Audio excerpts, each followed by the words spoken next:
clothes like humans. This definitely makes an impression because for a place like this, you would guess that there's going to be all kinds of people getting out of line and crazy shit happening. But again, in the Wandering Aristocrat, something seems to be keeping a pretty impressive level of order about all of the operations and about all of the people coming and going, and keeping all of that potential chaos completely at bay. And it doesn't really seem like people are being controlled. You're not getting any kind of weird sensation that maybe there's some kind of strange psionic effect that keeps people from getting out of line. You're not feeling any kind of enchantment on yourself that you can sense anyway. Everything seems relatively normal. It almost seems like people just know, don't fucking get out of line here, and are actually policing themselves. Nearly unheard of in this setting, okay? With that being said, the nightlife sounds pretty hopping from the kind of din of the crowd. Everybody seems to be having a really good time.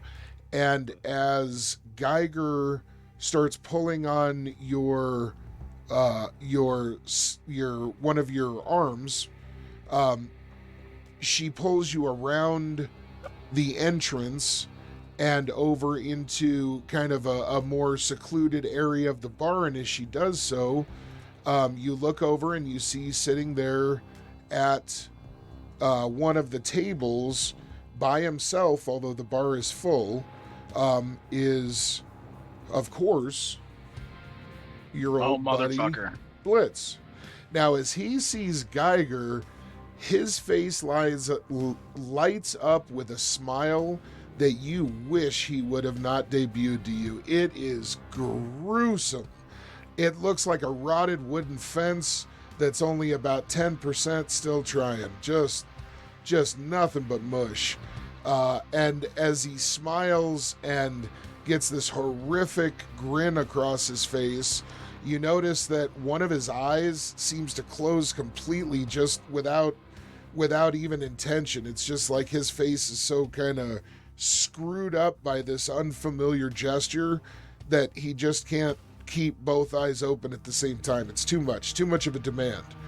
And so as he gets this hideous grin across his face, you notice that it almost seems like he's got like a thing for Geiger. It seems like she's some kind of favorite client or something of his, because right away he opens up a nice little brown briefcase that's just crusted with filth and all scratched to hell and torn to pieces. But he opens up his old favorite briefcase in front of him. And as he does so with a biometric scanner on the front lock face, it snaps open with two loud clicks. And as he opens the top up, you see just a cacophony of every kind of drug and substance one could hope for. Just a veritable bag of Skittles of different colors of the rainbow, of all manner of mundane and truly unique substances. Now, as he does so, she lets out a little bit of a squeal of excitement, very, very happy with the selection presented to her. She quickly orients herself towards the table without even sitting down and leans in very closely. Now, as she does so, you see that right away she seems to go for what appears to be a kind of covered over box section that's secured within the briefcase itself. And as she pulls a small kind of velvety cloth back from it, you see that there's just a small nondescript, maybe twice the size of a standard, jewelry box. Just a little simple kind of cardboard box setup. As she pulls the top from it, you notice that inside it's lined with little tins exactly like the one she had shown you earlier that had the bit of glittering kind of dimly glowing orange kind of slime in it, okay? And as she does so, she starts reaching in and he just whip quick reaches out and slaps the fuck out of her hand. I mean, hard. And as he does so, several patrons of the bar actually spin around and look to see what the commotion is. It makes a loud kind of report throughout the entire bar. She quickly withdraws her hand and kind of starts shaking it out and biting her lower lip. And you're realizing that definitely actually hurt her. Okay? This is interesting to you because you're not even sure what you make of the form she's in now. Like, is it what is it made of, and is it just a normal like pleb human, or is there, anyway. So all of these questions you shuffle back, dealing with the here and now instead. And as he slaps her hand and she withdraws it and starts shaking it, he looks up at you, and in that same kind of drawl that's become so familiar, he says, "Hey there, boss. How you doing?" I will have a very unimpressed and very annoyed look on my face. A very much of a, I'm so fucking done with this guy, to him look on my face. Okay, and he gets this kind of wounded look, and he kind of goes, "What? I've done nothing but help. I mean, ask your buddies. We just took some pictures. It was great. Great. I'm sure it's great. Is there anything you want to say?" He's just kind of looking at you, and you get the impression that he's not really trying to fuck with you, just engaging you. You almost get the impression he's starting to think that you guys are becoming friends. He said, "I just took some pictures with your buddies?" Yeah. I'll question him on that. What do you mean took pictures with my buddies? He goes, "Oh, listen. When you finally get around the tall one, that big old huge drink of water, you ask him. You say, hey." They're both tall next to me. You have to be more specific. He says, the one that won't fit inside of 90% of the buildings in this place. That one. When I say tall, I'm talking about that one. If that clears it up for you. The point is, when you get around the tall one, you say to him, "Hey, Blitz told me to ask you about Shrimp Dick, and I'm just asking you, and just see what happens. Trust me, it's gonna be hilarious. It's gonna be hilarious." And he reaches out and he elbows Geiger, who's still shaking her hand, but simultaneously so focused on that little box full of those tins that you think she's about to start actually drooling. She's obviously in a tremendous amount of pain, but is just like leaning in like a person mesmerized, like a cobra mesmerized by a snake charmer. Me seeing her reaction to the substance he has and kind of, I guess, recognizing that's a huge weakness for her, but also seeing him strike her, although maybe playful for the second time, as he elbows her, I'm going to reach out and grab his elbow.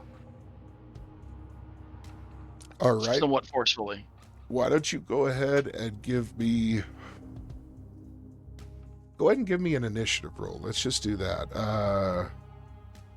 Let me see real quick.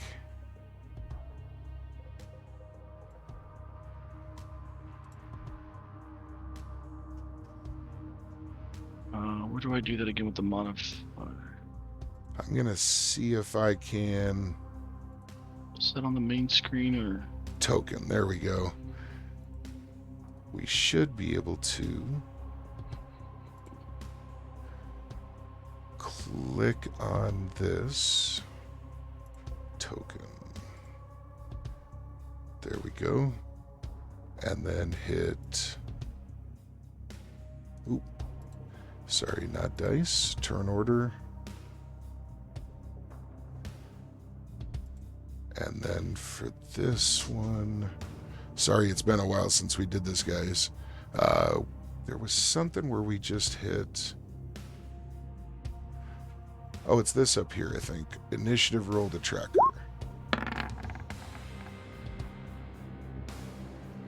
Sorry, and that was for...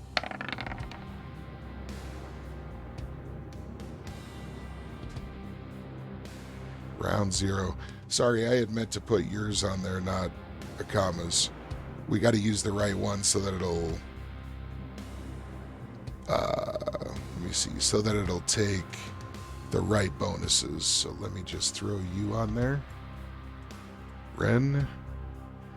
And this should be on the correct layer. Token layer, okay. And we just need to do initiative roll the tracker. Boom. Jesus. Okay. And I'm just going to do...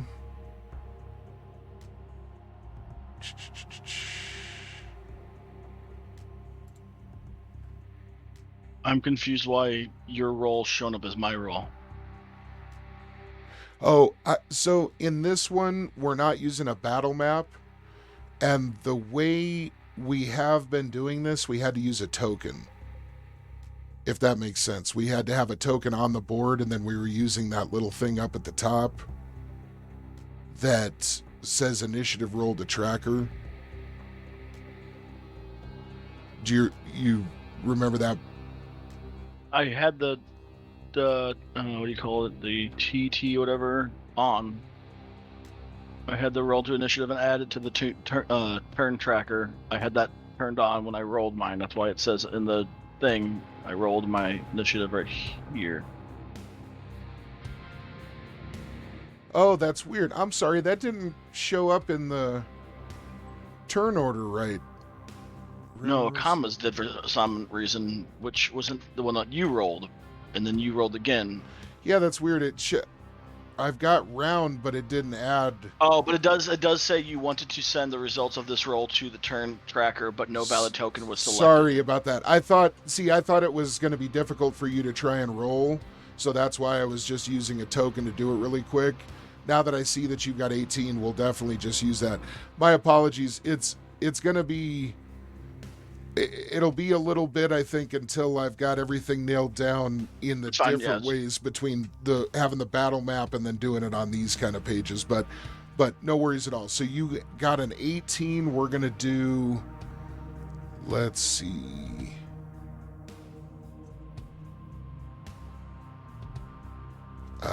let's go like this. Select, and we're on GM here. Want to make sure I know how this new shit works. There we go. Tokens. So this, we've got that selected. We're going to go like this. Okay, excellent. So as you do so, I'm sorry, I know that was a long-winded way of getting there. So as you do so, you just lightning quick snatch his fucking elbow way before it even allows his arm to come into any kind of contact with her. And you easily can tell that you have the physical strength to just completely control this guy.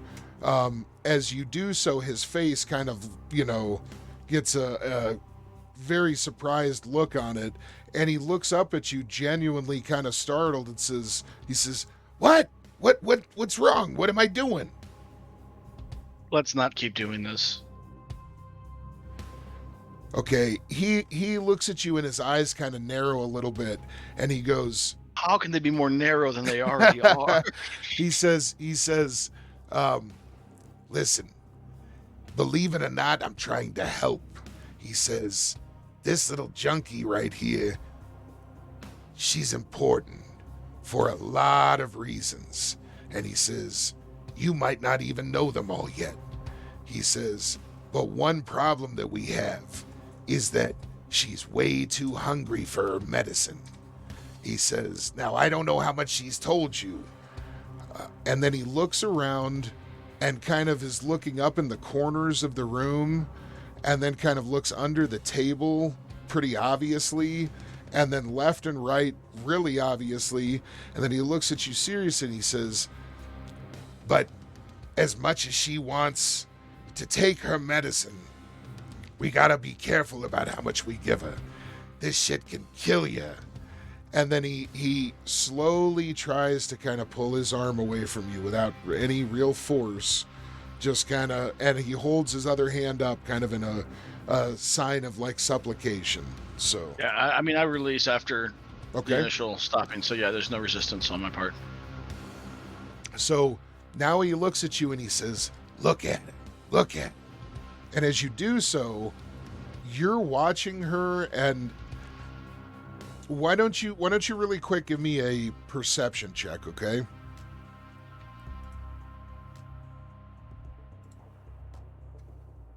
We'll just move that back. There we go. Well, why did it roll 2? I don't know. That's okay. They're both good enough. You right away, when you're looking at her now, she has a similar look to something that she had on her face before. And as you're looking at her, you realize that she's staring right at those little tins, and those are the same tins that she had tried to make the impression in your hand with, and had tried to in some way express some kind of sentiment about the kind of control that she's under from the entity that kind of ties you both together. And in that way, you're starting to realize that several of these little clues have been dropped along the way since she's been in humanoid form. And each of those clues in some way had something to do with that control, with trying to resist it, and with those little tins that had that orange slime in it, okay? As she's staring at it, you can see that there's a kind of addiction-laden quality to the look on her face. Like she really wants her next hit, and she really wants to just get into that, into that comfortable zone. But you see this little glimmer in her eye of who she seems to be when she's relatively lucid. And she's looking, both of those people are looking at those tins, and both are seeing how important they are for different reasons, although they're within the same woman. Does that make sense? And seeing that there's a kind of lucid side to her that is deathly focused on needing to secure more of this beyond just to get high, makes you realize that this is something very, very important to her. Okay? Okay, so to fully understand, so she's looking at this as she knows that it's bad, but it does help with certain aspects, so she's conflicted by the want? She is definitely kind of like addicted to this substance, and maybe to a whole bunch of other substances that he's providing her. But so that is a factor, but there is... Do I get what the substance does for her and why she wants it so bad, besides just the fact that she's addicted to it? Is there more than just the fact that it's highly addictive? You feel that she definitely has been trying to tell you that there is more to it, and you feel like you're seeing a side of her right now that, even though the kind of quote-unquote junkie is really hungry for her fix, there's a part of her that's motivated by her rational side. There's a gleam in her eye that is her kind of actual self, and it seems to be so focused on this substance because it's important for some reason, right? So there's kind of a strange kind of duality in how she's looking at this drug in front of her right now.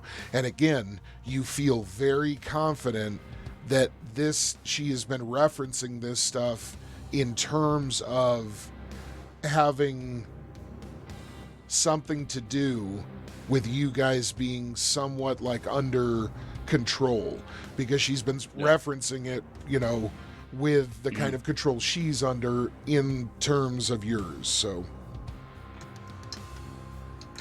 okay, so I'm gathering that although this is a highly addictive substance and she doesn't want to take it knowing that, but wants it because I'm guessing here it causes a break from her mind from this other being or the control, or at least that's what I'm guessing. So I'll take that. I'll note that. I'll take that in. And back to him, I'll say, you say you're trying to help, yet you keep calling her a junkie and dangling these things in front of her while also keeping her from getting them and managing the amount she takes. It feels very manipulative. That doesn't seem helpful to me. Okay, he smiles at you, just almost resigned to the facts, and just says, "I'm a fucking drug dealer. What do you want from me?" And then he looks at you really seriously for a moment, and he kind of cocks his head and looks really confused for just a moment. And then he slowly picks that little cardboard box up that's holding all the tins. And he takes out like 6 of the tins. He sets them carefully down on the table in front of her. And as he does so, she goes to just, with wolfish ferocity, just reach out and snatch him off of the table. But something inside of her, it stops her about halfway through.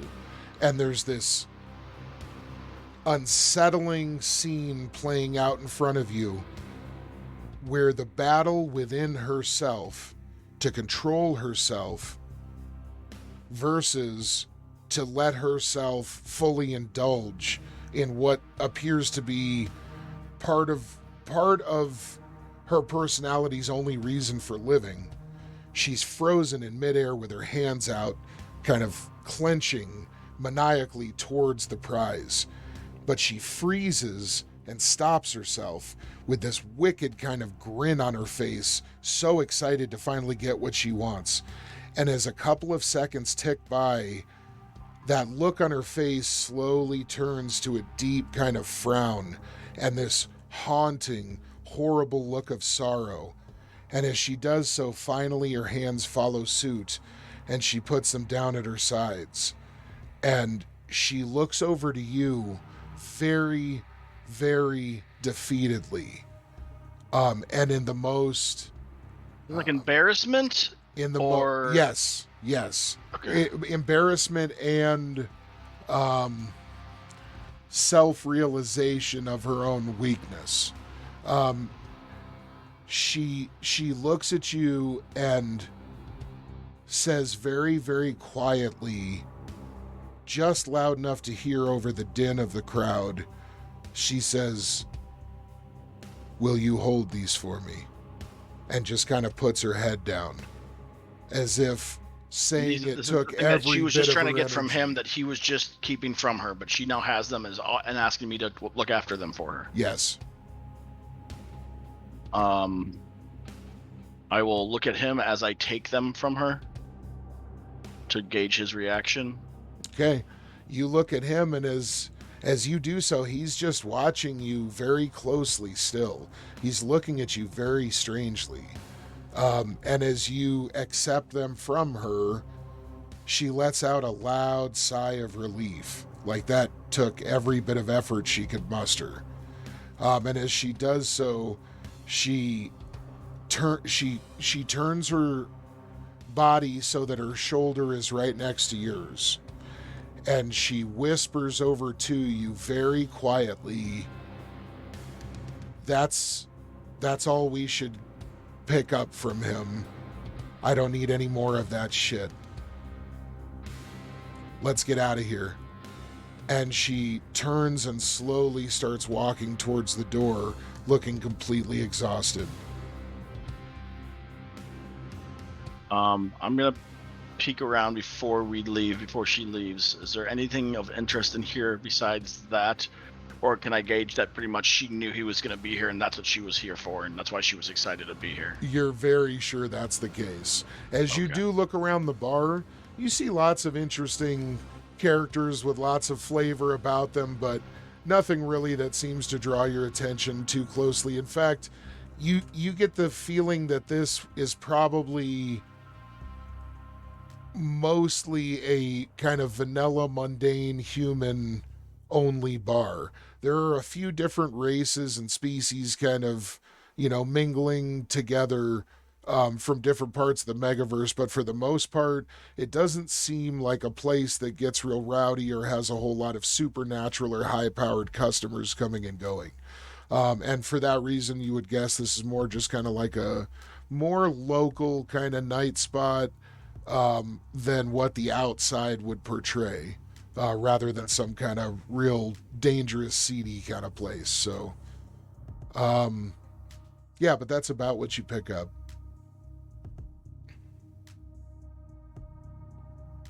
Has she walked outside already? Did she walk outside right away? She's heading out. She's about halfway to the door.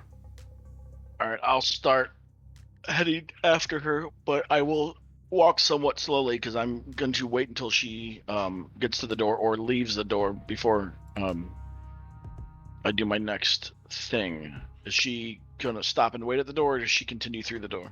She continues walking, looking like she really wants to get out of this place pretty quickly. Okay. I will wait until she's... Oh, go ahead. I was just going to say, as you turn and start heading out, you actually feel his hand snap to your elbow this time. And as he does so... you quickly look back at him, ready for a problem, but you see that his look of interest and almost concern from earlier, it's morphed into something very, very solemn now. And with a very straight face, he looks you dead in the eye as you look between his face and your elbow where he's still holding you. And he just simply says the words, "Here. You may want to keep one of these for yourself." And he just reaches his other hand out and holds a tin up to you. And after a few seconds, he finishes by saying, "I get the feeling you're going to need it too." And that is... Yeah, just he's handing you another one of the tins. Oh, another tin? Yeah. Sorry, I guess it cut out. I didn't hear that. Okay. Okay, I'll take it. And then before I exit the door, I'll pop open both tins and see what is inside. Okay, so he gives you 6 of them for her and 1 for yourself.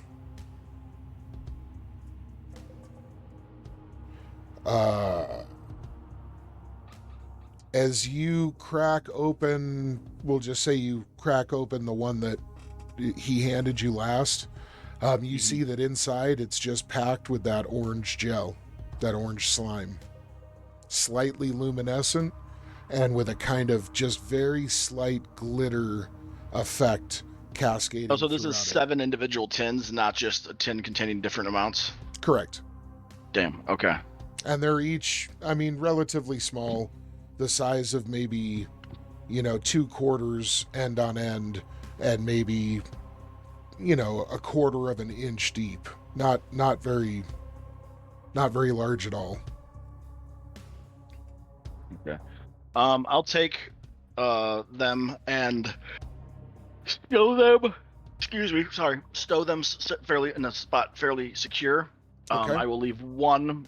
Basically, I'll keep one on me in my hand, but the rest I will put away, and not the easiest place to find. If I have anything that's a little bit more disguised, a little pouch or pocket that is not readily checked, just so if I'm not paying attention, I can't be pickpocketed by her. Put it in a more secure spot. The 6 of the 7 tins. Okay. And then I will head outside. Okay, as you head out, you leave him behind in the bar. He doesn't say or do anything else that you notice. And as you get outside of the door to the entrance to the establishment, you see that she is leaning against the outside off to the right. As you take a look at her, there is lots of kind of noise from the surrounding environment, lots of vehicle noises, small personal vehicles that appear to be allowed in this section of the city, as well as, some what sounds like some screams and some little brawls and so forth, some drunken shouting and so forth in the distance, but nothing too serious. You definitely would guess that security is way more lax in this section of the Aristocrat. As she's leaning against the wall, with one hand flat against the wall and her arms straight, so almost just trying to prop herself up. She's got her head down about chest level and seems to be sobbing to herself in the gloom of the night air. The neon lights make her look kind of otherworldly in how starkly human and vulnerable she is in this moment compared to the bioorganic cybernetic being that you seem to encounter as when you first met her. In this moment, she definitely seems a bit broken by the experience of the last few moments, and seems to just be trying to gather herself and collect herself after such kind of traumatic,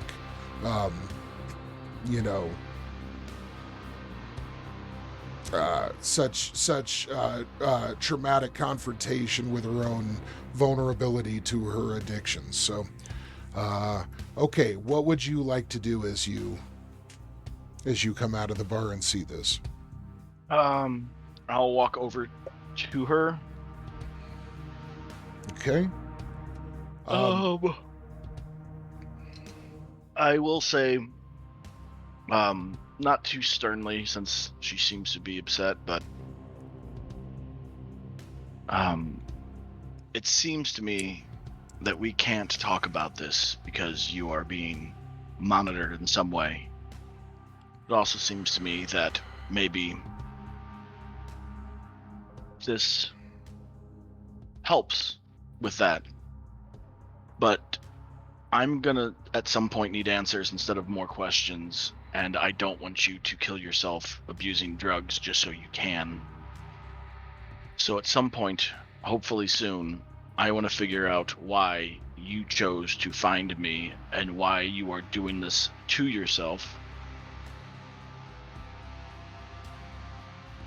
Okay. Because it just doesn't add up. And as you say this, you now can hear that she's actually sobbing. She's just suppressing it. And you hear it because as soon as she starts to speak, it's overtaking her normal cadence. And so in sobbing, stuttering, kind of gasps, she says to you, still with her head down, still seemingly completely broken, she says, "I don't have long left." She says, "When I'm gone, make sure that you keep dosing me with that shit. I don't care how you have to do it. Just don't let it know." And as soon as she says this, you see her form shake violently, and her head actually throws back fast as a whip, making her hair spin out in front and then whip back down in the back. And as she does this, her arms Like almost, Little Mermaid splashing out of the water style, like but accompanied by a whole lot of like the ring spasming and with, strange jerking motions of her limbs and all Sure. kinds of. So as this happens, she quickly collapses down to a knee and kind of catches herself before she fully sprawls out on the ground as this like seizure overtakes her and then releases her. And as she does catch herself on all fours, she's just kind of like gasping for air, seemingly right on the verge of another seizure. Okay, what would you like to be doing? You said on the verge of another seizure? Yeah, you can see her visibly still shaking, and you're wondering if it's about to intensify into like another one of those kind of outbursts. It doesn't look like she's through it at all. So I'm going to reach down to help her up, and as I do, I'll hold my the outside of my palm, like where my pinky is, to her, and I'll say, if you need to bite down, then I'll offer that to her, since it's not a real hand, and if she's gonna have a seizure, I don't want to bite off her tongue. Shatter her fucking teeth. Yeah, I hear you. As you hold your hand out, she looks up at you dazed, and she opens her mouth to say something. You don't think she's going to try and bite down on your hand, but she opens her mouth to say something and looks, maybe 10% conscious as it happens. And as she does so, you see a wave of cybernetic material seemingly force its way up through somewhere inside of her flesh, pushing so hard against the inner surface of her skin that you can see the kind of biometric circuitry of that cybernetic flesh through the tissue itself of her face.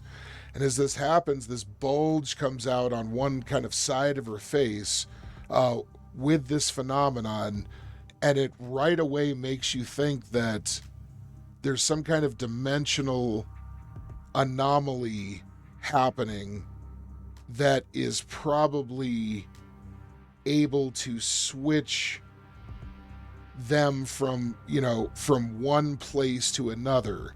And your supposition previously that it doesn't really seem correct that two beings of unequal mass could simply just turn into each other with clothes and everything else associated. So as this effect starts happening, you get a definite sense that there's some kind of like translocation happening between two entities, okay? As this intensifies over the next couple of seconds, what would you like to do? You're starting to notice that different spots across her body are starting to do it as well. Most noticeable wherever she's got exposed flesh. I'm just gonna try to hold her upright so she doesn't hurt herself, and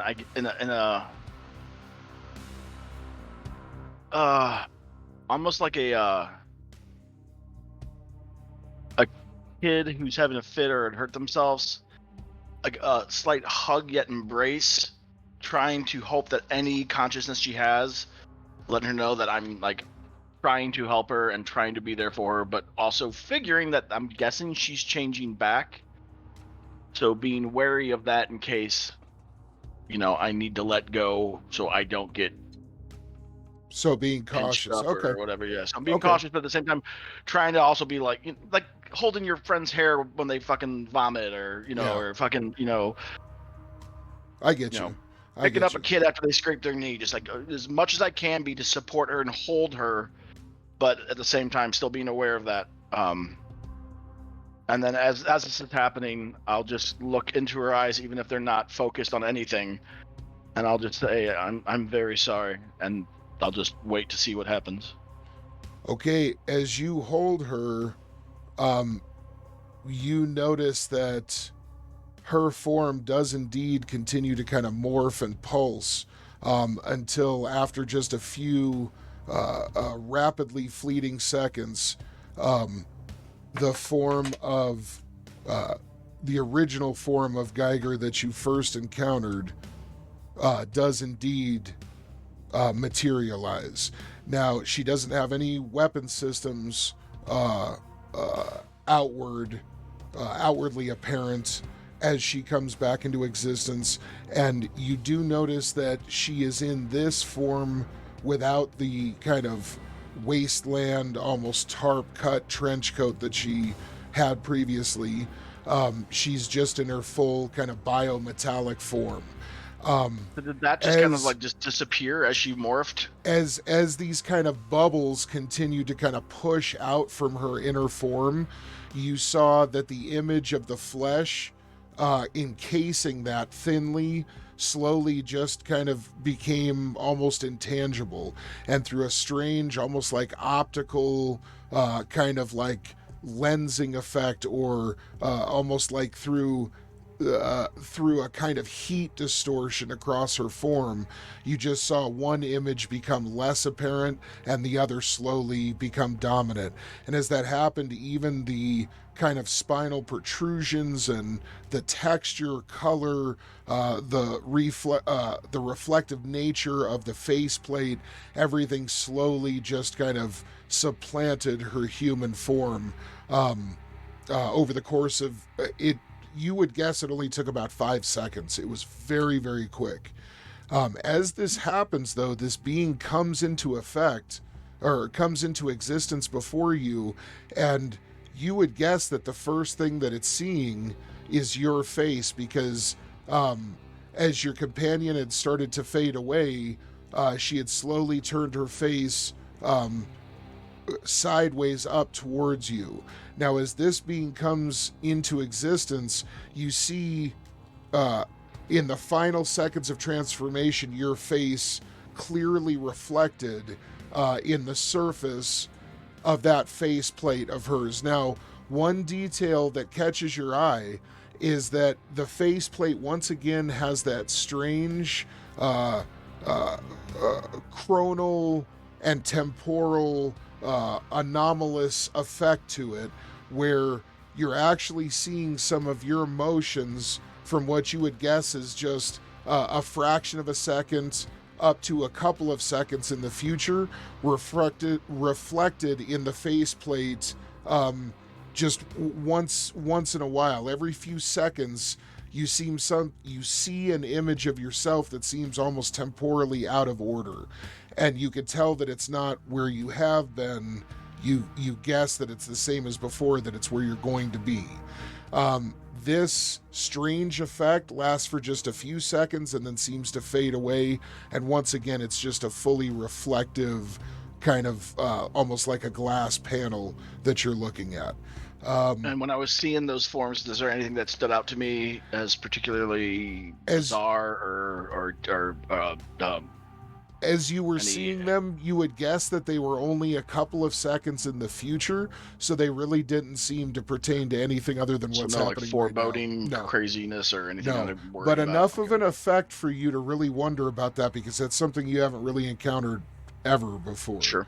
Now, as you're watching this, this being seems to manifest, and then immediately, as it seems to solidify, it rolls over on its side and springs up with, cat-like agility to a fully standing posture, where it then takes a slight haunch and kind of squats down slowly and begins seemingly to survey the area around it, apparently trying to orient itself and assess any dangers in the area. As it does this, you hear a few strange, almost like what you've come to know as a kind of binary language that many synthetic life forms seem to have access to, that is basically lots of just small chirps and whistling noises that, although you have no knowledge of, you definitely believe you've heard this kind of variation of language before, and you wouldn't guess that it's just some mechanical noise being made.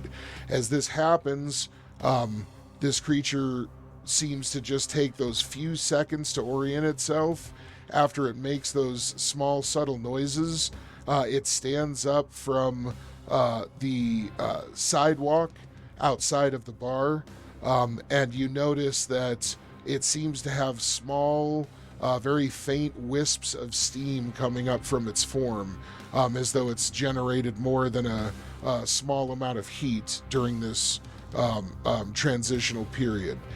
Me holding on to it while I was while the transformation was happening, did I notice this change in temperature at all? No, you didn't, which you definitely find strange. She didn't even feel warm to you. And the sounds that you mentioned, was it like AOL startup sounds, or like? Yeah, that's actually a good way to describe it. It had that just kind of, synthetic kind of machine quality to it. Now, as she stands, she looks over at you and just kind of starts staring at you, arms down at her sides, and just completely, basically silent and still. I'll take a step back, since I was probably uncomfortably close from just holding them a second ago. Definitely right up next to her. Yeah, I'll take a step back to give them some space and some breathing room, and not knowing the state they're in, don't know the mindset between the two personas, I guess you could say, or whatever else. So just being less, I guess I wasn't aggressive in the first place, but less intrusive. So I'll take a step back. Okay. You take a step back, and this being seems to just be kind of staring at you. A few seconds pass, and it doesn't seem to take any action or say or do anything. I'll give a slight kind of sad smile, and kind of just tilt my head to the left very slightly, kind of like, when a dog's inspecting something. Okay. As you do this, it just still kind of keeps staring at you. It actually seems almost inactive. You don't see it really doing anything.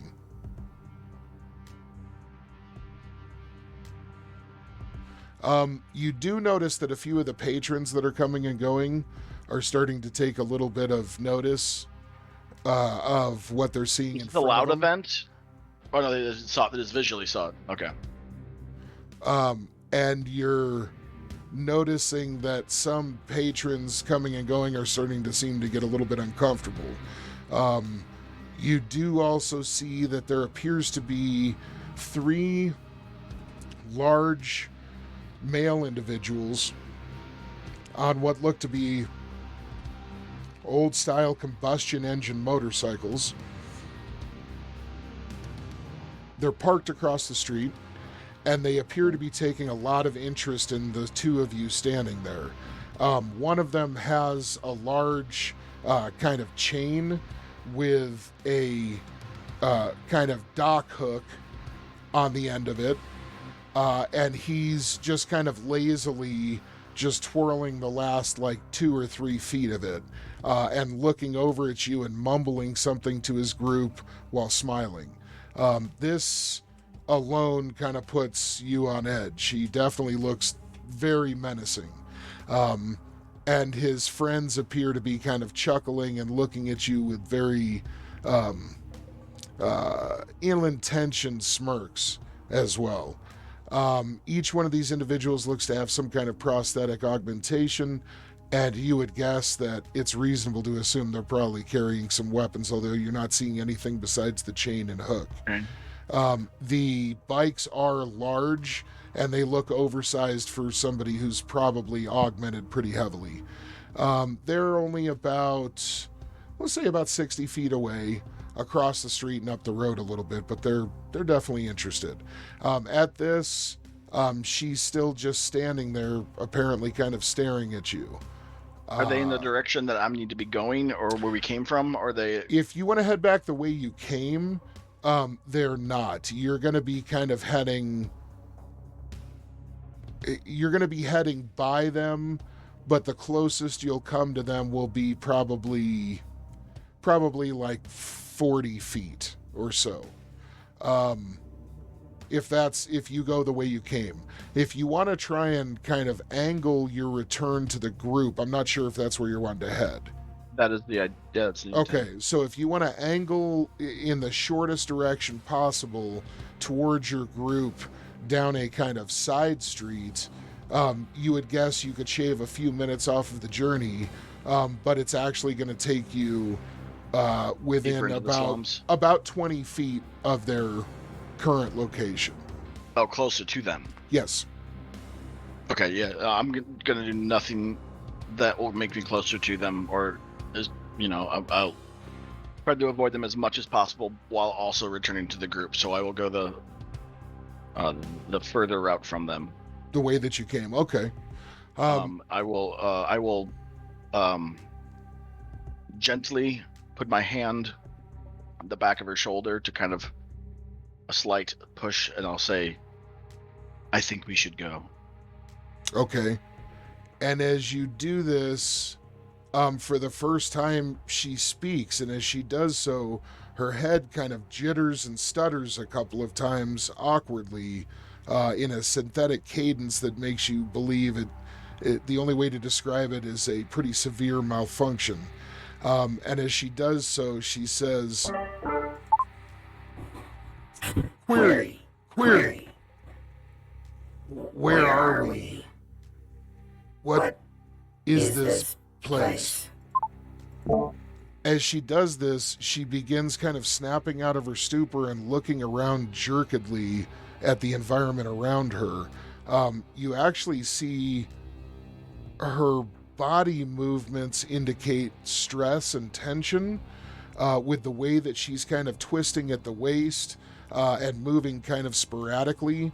And it reminds you of somebody who's been kind of in a daze, finally, coming back to reality.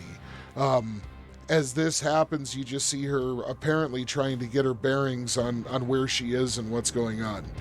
But she is speaking to you. I will try to get her to focus on me. I'll look into where her eyes would be in the face shield. And I'll just say, you know me, you recognize me, correct? Just nod. Okay, as you say this, you see that her arm snaps within the blink of an eye into the battle rifle configuration. And as it does so, you see that several of the patrons close by all scream in unison and begin just booking away from your guys' vicinity. As this happens, her plasma battle rifle kind of swings lazily over towards the general direction of the guys on the bikes. And as it does so, you see a few red lights on the side of her visor begin pulsing and glowing ominously, and her faceplate slowly tracks over to their location, and you hear in a very low, very cold voice, "Threat detected."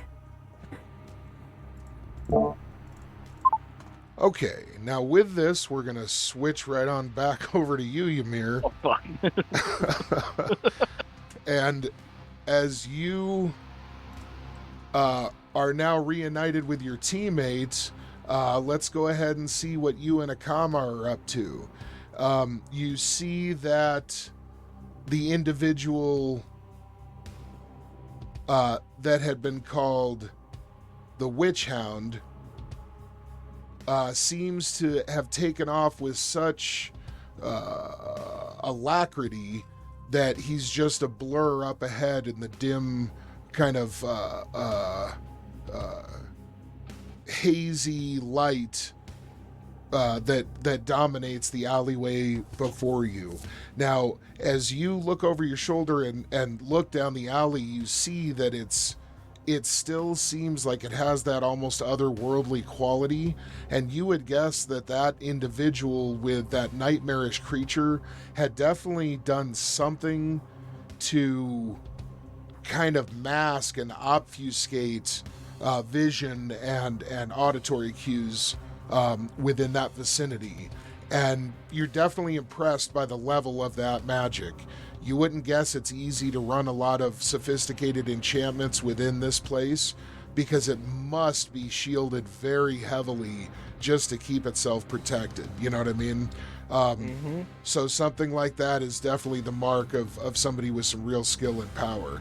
But as this effect seems to be lessening, you do see that just the figure of the witch hound is visible far off in the distance as he seems to try and run his prey down.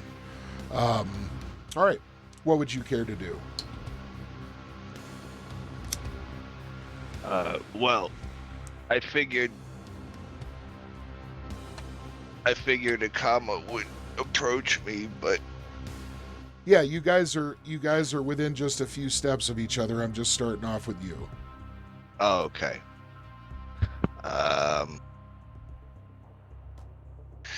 Ymir kind of shaken from all the events to go from one high of meeting the goblins and then dealing with that, and then now this authority figure has now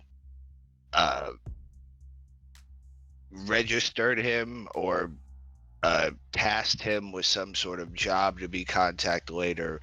He's in kind of a confused state, so he's happy to see Akama just kind of order in the force in the face of all the madness he just faced. He's very happy to see his battle brother, even though they were only a short time away. There's a lot of crazy shit that just went down in a short amount of time, especially for somebody like him. Lot going on.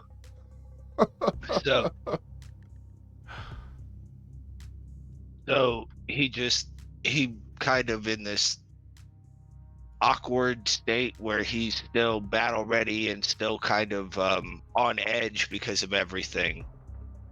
He kind of faintly smiles at Akama and goes, "It's good to see you, brother. How has your time been up the street? I already we've only been apart for a little while, but I have quite a saga to tell." Well, truthfully, I had an exquisite time. It was a bit terrible in the beginning, but I caught my pace, and I think I wowed her. I don't know. But anyway, what was that guy? I mean, he was saying something like, "Need registration or anything?" Or this strange being. We sensed him from the start when I talked to the who are called the gorillas. From that time, I thought he was just a raven, another commandant in a police state like my homeland. But apparently there's a lot more to that being than meets the eye. He approached me, and now he's consigned me to a job. Later on, he said we will be contacted and that my assistance is required. I don't like it, but I dare not break the rules of such a place around here. It's hard enough for beings like me to exist anywhere in these type of societies. So I think... Oh, sorry. Go ahead. Oh. I just had a quick question for Odin. Just what time is this happening in accordance to where I was at and what's going on with me? About 2:00. You guys are at about... No, I mean like is this happening at the same time that I was doing my things, or is this we're running before? everything concurrent? Yeah. Okay, so then through our comms, while they're talking, I don't want to interrupt what they're doing, but I do want to be sending one of my drones to them as quickly as possible, and they will get over the comms being like, I think I have an emergency. Okay. All right. You enter the data into your ARM control units.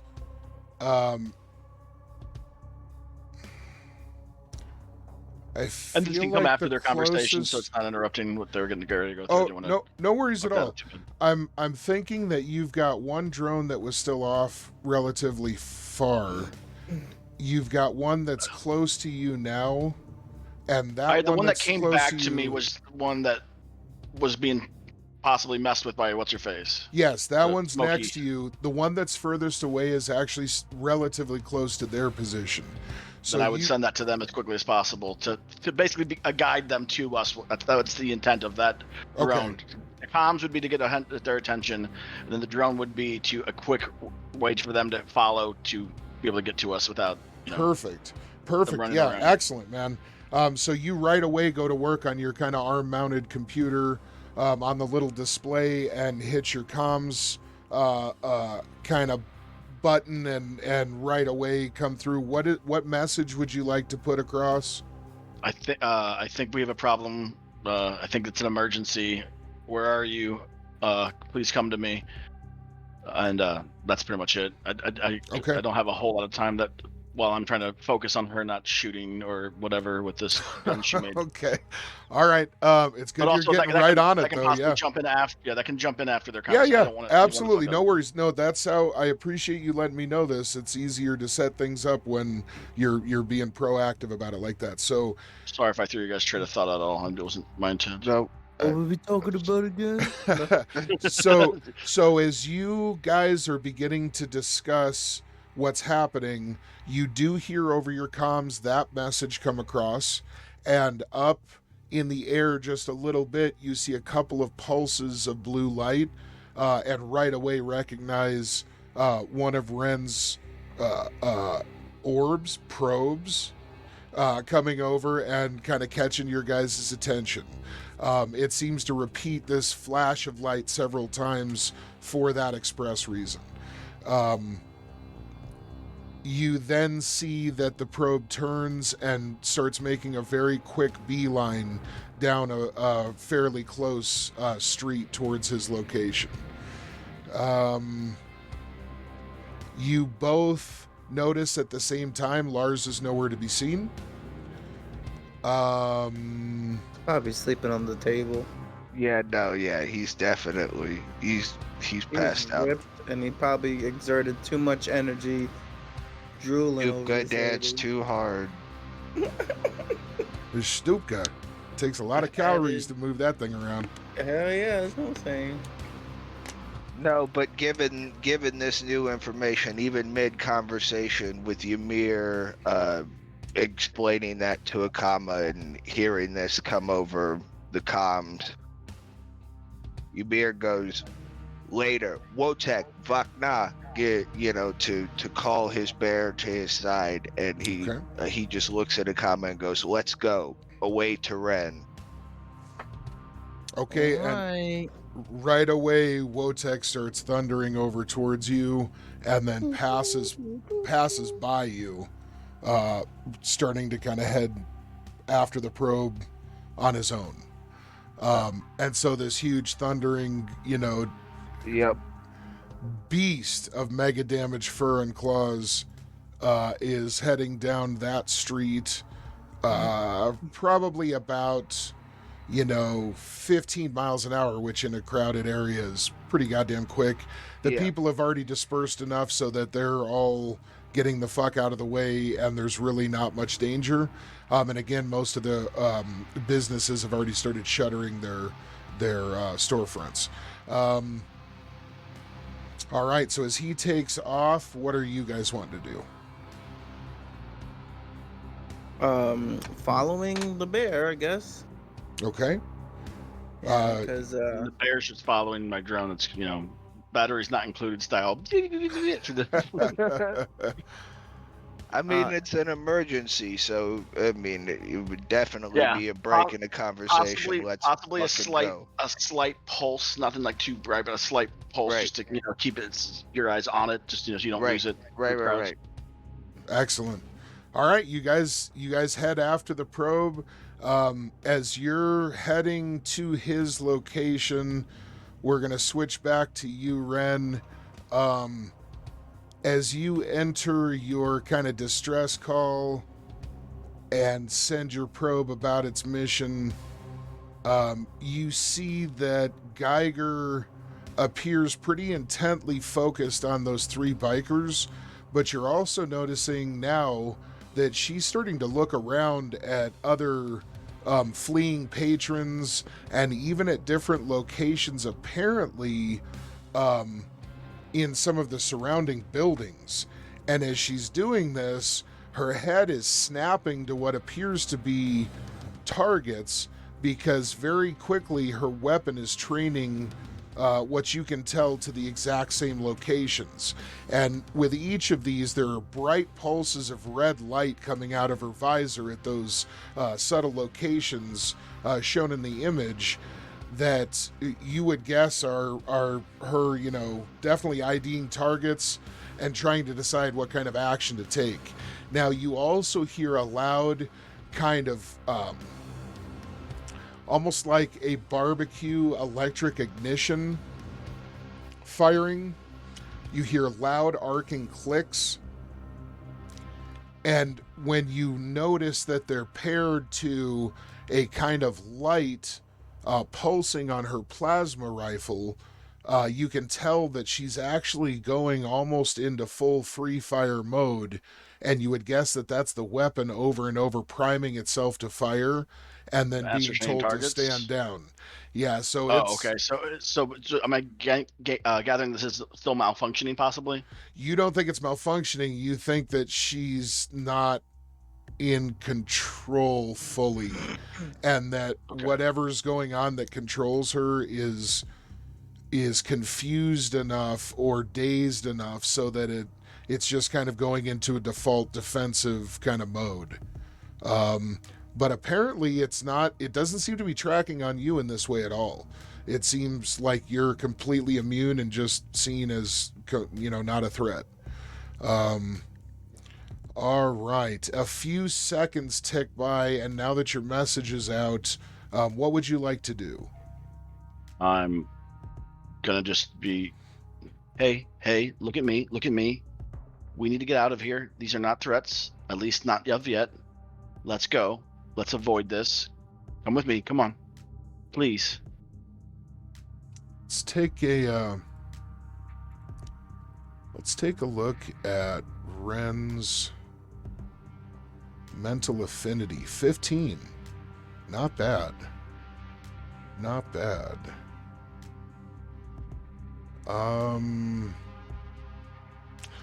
Why don't you give me a D20 roll, and we'll say you need a 12 or higher. A 12 or higher on a D20. Oh, nice. Whoo, fuck. All right, so right away, you're able to extend enough calm and relaxing kind of intent that not only does this being see you as not a threat, but as you hold your hands out trying to calm it down and help to kind of control it, it seems to actually notice you doing this, and the gesture itself gets it right away to snap its weapon back into a humanoid hand shape. And it actually looks over and begins walking towards you, leading with its face, which is something that most living things only do in a state of complete trust. It actually almost is kind of just in a daze, sort of like kind of stumbling towards you, if that makes sense. And it immediately stops all hostile action. You do notice, though, that some of the red lights still are kind of blinking occasionally, and every few seconds its head will kind of snap in a direction and kind of look, and then kind of come back to your direction and be kind of dazed once again and kind of start. Although that's bothersome, part of me feels that like I'm paranoid as fuck, and I get that. Okay, all right. It's like it's not comforting, but at the same time slightly, because it's showing that there is maybe some concern and maybe some just caution, although it might not be the most human of caution. It might be a program, or more not intuition necessarily, but it does to an extent make me feel somewhat more safe, but all at the same time worrying that if it goes too much one way, that it can be very bad, which is my biggest concern at the moment. But now that I have its attention, I will basically from the where I sent my drone, I will follow its pathing back to us and try to match it so we can run into our companions as opposed to going a different way. So whatever GPS route it's taking to get to us, I will head from our direction towards that to meet up on the way. Okay. You quickly corral Geiger and are able to start making your way on an intercept course for your group. I'll even reach out my hand to see if it understands or is willing to take my hand to assist it, since it seems slightly out of it. You reach your hand out and it looks down at it almost like unaware of what that means. Sure. But it does step a little bit closer to you, and you reflexively, your hand stays in the same place, and it moves close enough to where your hand touches its arm, and it just leaves it there and continues walking forward. So it does show, it does move in to where it's kind of letting you help it, okay? And you notice this because this thing you would guess is really fucking deadly, so you're still on edge. No matter what, when you're around it, you're understanding this thing is not fucking some, just some person or some whatever. It's like a weapon. You know what I mean? Yeah. Okay, now as you guys hightail it down that street, the individuals on the bikes appear to be packing it in, and you hear the roar of 3 of their vehicles as they thunder to life and begin taking off at a pretty fair clip in the opposite direction of you, down the other street. Okay. You pass through the intersection, and within just a couple of moments,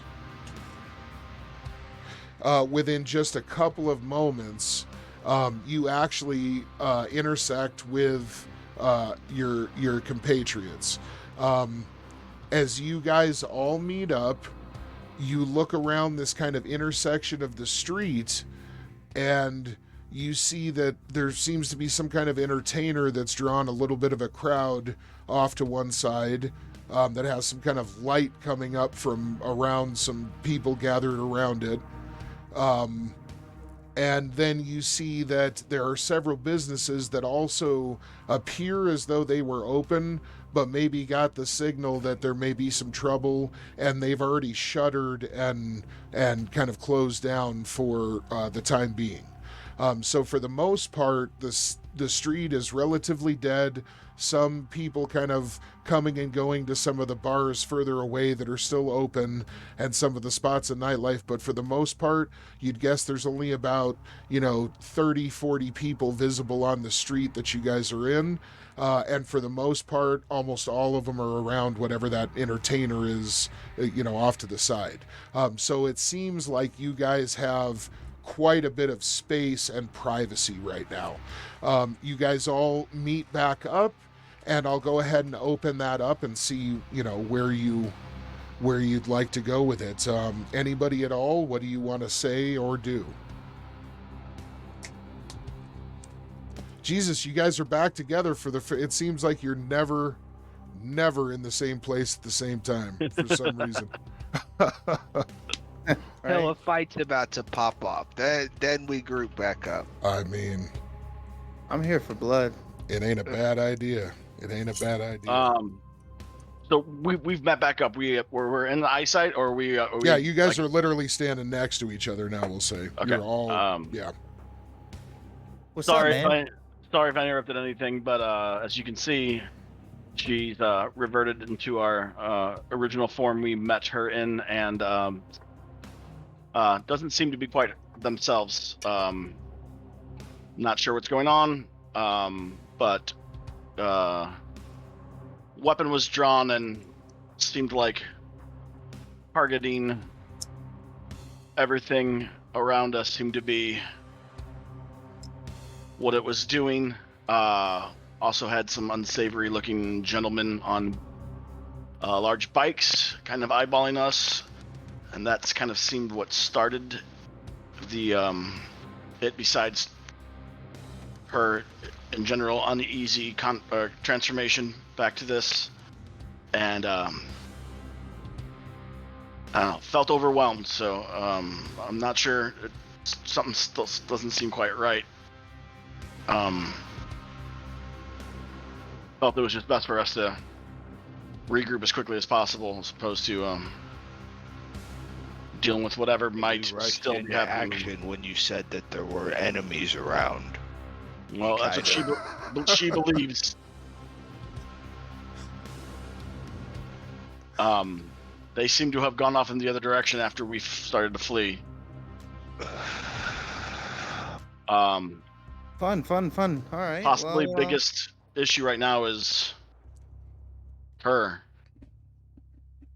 At the moment, at least, until. Is she okay? I mean, I wish I could tell you. I wish I knew.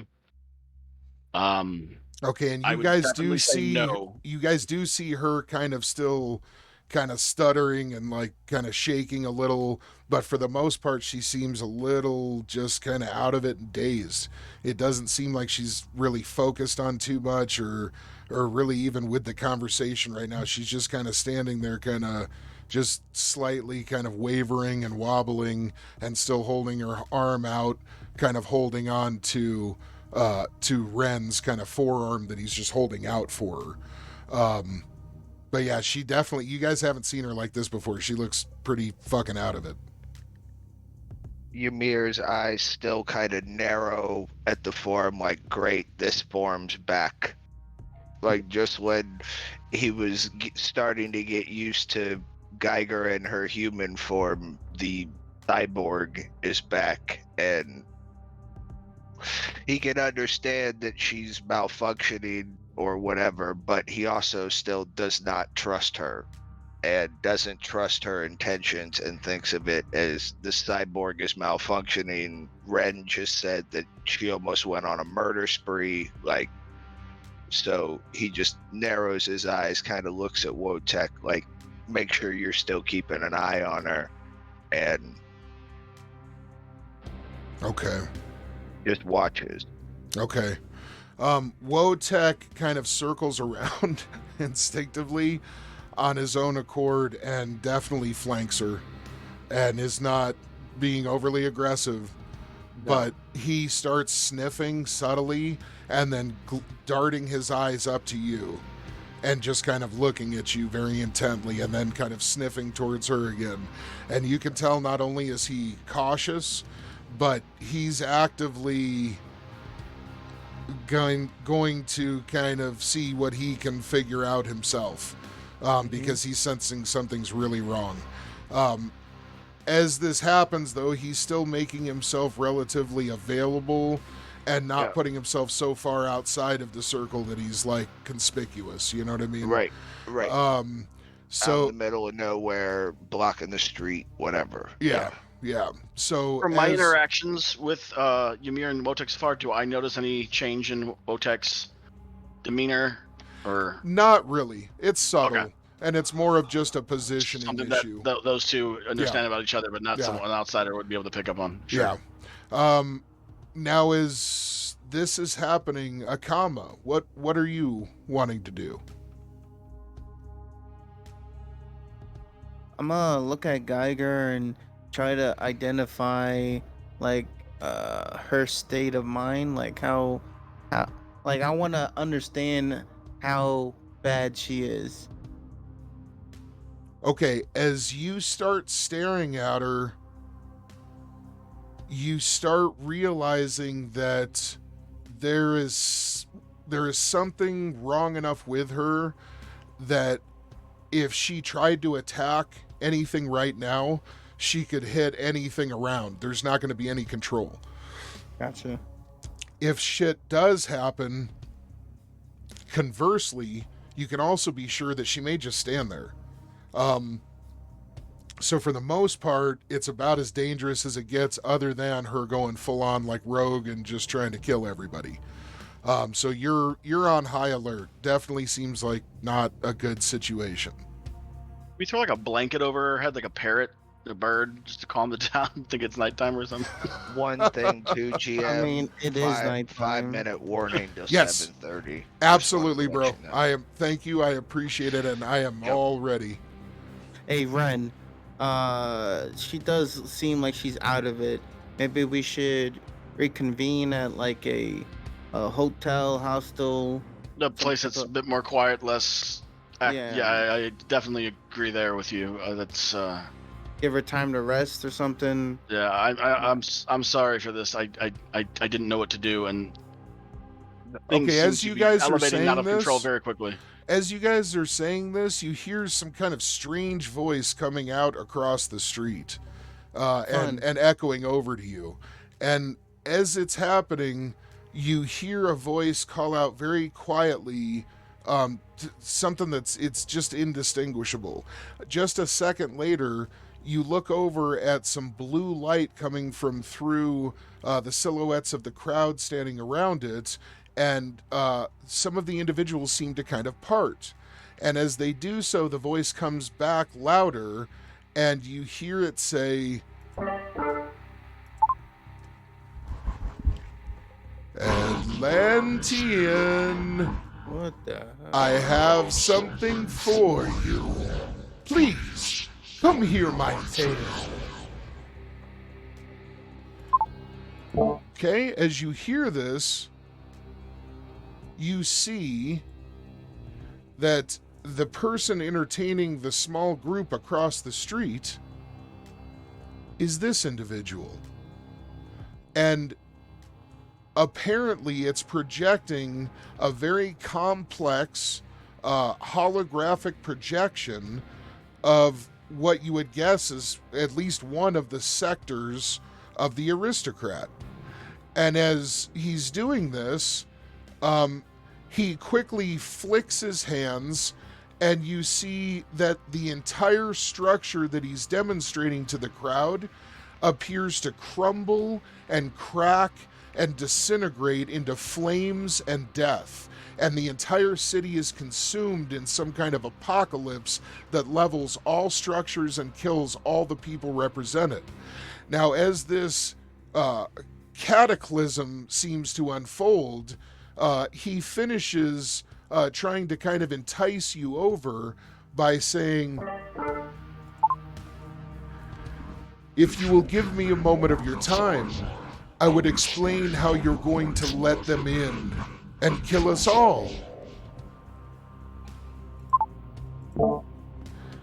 And with this, we'll go ahead and call it a session.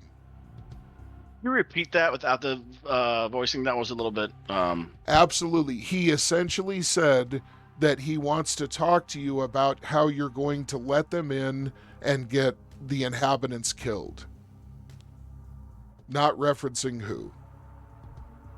And he was showing an image of an apocalyptic type thing? Yeah, he was showing an image basically of what you believe is at least one of the sectors here inside of the Wandering Aristocrat. And he showed it go from vibrant and metropolitan to being completely decimated. Is this one of those churchgoers that are outside and said, "Praise the Lord, the Lord will save you"? Here's my Hear my pamphlet. words, you know, like just in the corner, just I'll shouting crazy stuff. say this. Those people look like mundane humans. Whatever this thing is, none of you guys have ever seen a being that looks quite like this. This is definitely something strange to all of you. He looks like Mysterio. Yes. Yes. Is he Mysterio? I heard it, He's not Atlantean. Mysterio. I thought he was talking to Dex specifically. I was like, wow. Sounds like my grandpa. No, I'm joking. He was addressing Akama definitely directly. Oh, He was- okay. Yeah. Okay. So I missed So- it then. Okay, That's fun. that's What now? All right, guys. So that's where I'm going to go ahead and end it. Appreciate it.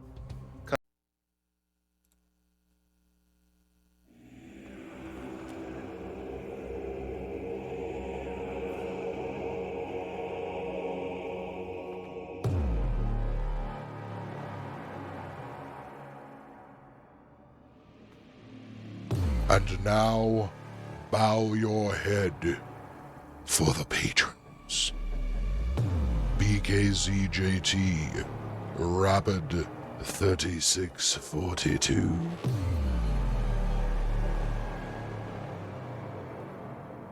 Andy Sasa, Nova Rose, Kelly T, Tommy Gunn,